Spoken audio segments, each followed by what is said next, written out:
My name's Carl.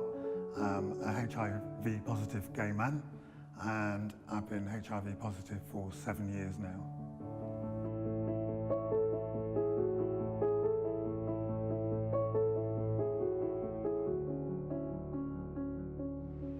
At the point of diagnosis, I had a body breakdown, and I took myself to my local GP.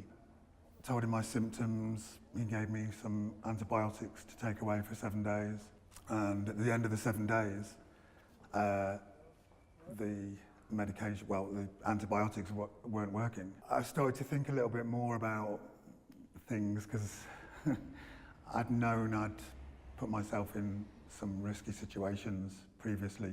And it wasn't until a mate of mine pointed out to me and he said, I think you should go for a HIV test. And I thought about it more and I was like, okay, this could be what is classed as seroconversion, which is when HIV enters into the body, attacks the immune system and breaks it down.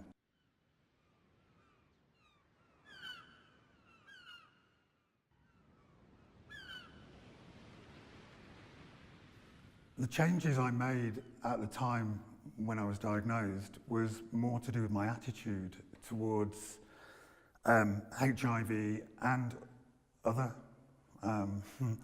sexual infections as well. And I think the things I would kind of change for now is that I would have gone for a test earlier.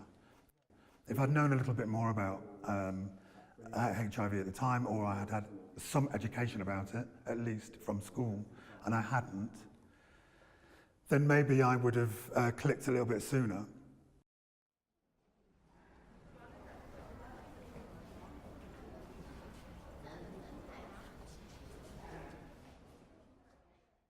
I did turn to a couple of people when I first got diagnosed.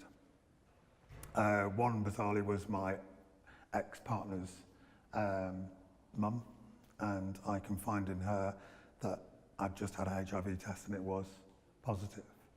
I remember telling my mum and dad that I was a gay man, I don't know, 25 years ago, and it was very similar to that. And I remember the day really well. It was the 23rd of July 2011, and it was the day that Amy Winehouse had passed away. And like I say, I just sat them down and I blurted it out, Mum and Dad, I'm HIV positive. And I remember my mum standing up at the table, and this was the table that we'd eaten our family dinners off for many years. And she stood up at the table, and I remember her tears rolling down her face and hitting the table. And that was a really kind of emotional moment for me, because Mum and Dad didn't know about HIV, know a lot about HIV. They were aware of the scaremongering that we had back in the 80s of living with AIDS and dying of ignorance. And I think that was imprinted in their minds when I told them I was living with HIV. So I knew I had a job to do. And that job was to put them right and tell them that I was going to live a perfectly normal life, and that I was going to live a healthy life as well.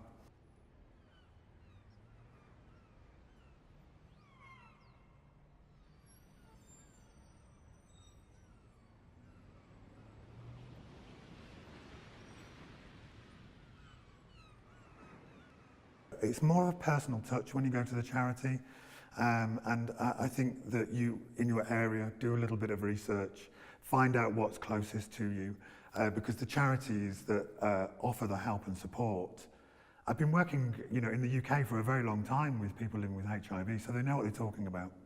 HIV is not something that you need to be frightened of anymore.